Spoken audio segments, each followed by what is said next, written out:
Baik, bismillahirrahmanirrahim. Assalamualaikum warahmatullahi wabarakatuh. Perkenalkan, nama saya Faisal Tamrin, NIM 2222088, Prodi Administrasi Publik Reguler 3.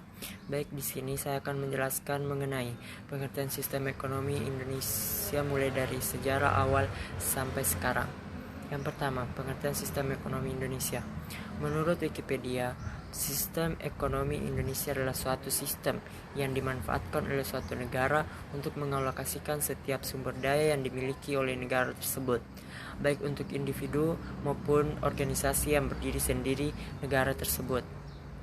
Yang kedua, secara sistem ekonomi Indonesia.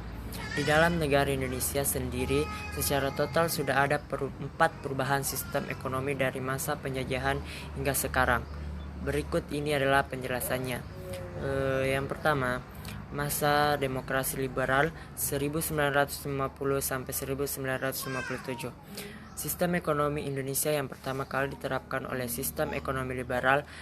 Sistem ekonomi ini berlangsung dari tahun 1950 hingga tahun 1957.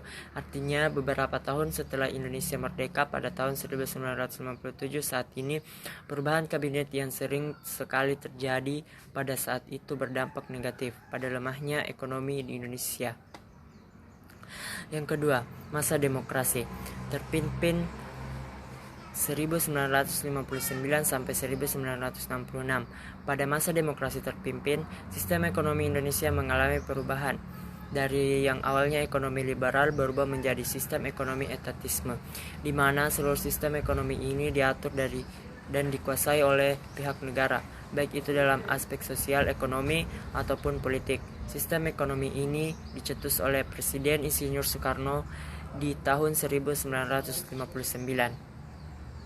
Yang ketiga, masa demokrasi ekonomi 1967 sampai 1998. Demokrasi ekonomi terjadi pada masa pemerintahan Orde Baru yang kala itu dipimpin oleh Bapak Soekarno. Pada masa ini, sistem ekonomi Indonesia menganut sistem ekonomi campuran yang di dalamnya terdapat campur tangan pemerintah bersama masyarakat yang turut serta dalam meningkatkan kegiatan ekonomi pemerintah beberapa sebagai pengendali ekonomi dan masyarakat berperan penuh sebagai pelaku produksi, distribusi, dan sekaligus konsumennya. Usaha pemerintahan ini bertujuan untuk membantu masyarakat agar terhindar dari masalah ekonomi modern serta kesulitan dalam menentukan harga barang atau jasa yang akan tampak diproduksi. Kebijakan Bapak Soeharto dalam bidang ekonomi ini meliputi: yang pertama, bergabungnya kembali Indonesia dengan IMF atau International Monetary Fund, sehingga ada bantuan utang keuangan dari negara asing yang masuk ke Indonesia. Yang kedua, menghapus kebijakan hiperinflasi dengan melarang adanya pendanaan domestik untuk mencetak uang. Yang ketiga, melakukan pembebasan bea cukai impor dan mengatasi devaluasi rupiah sehingga mampu meningkatkan nilai ekspor ke tingkat internasional.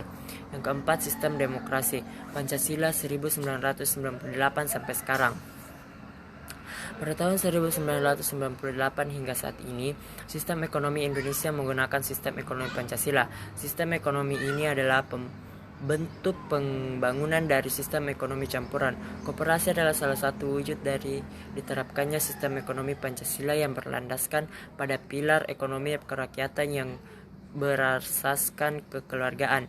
Hal ini sesuai dengan amanah Undang-Undang tahun 1992 pasal 3 yang di dalamnya dijelaskan bahwa tujuan koperasi adalah mensejahterakan anggotanya serta turut dalam membangun tatanan perekonomian. Mungkin itu saja, sekian dan terima kasih. Assalamualaikum warahmatullahi wabarakatuh.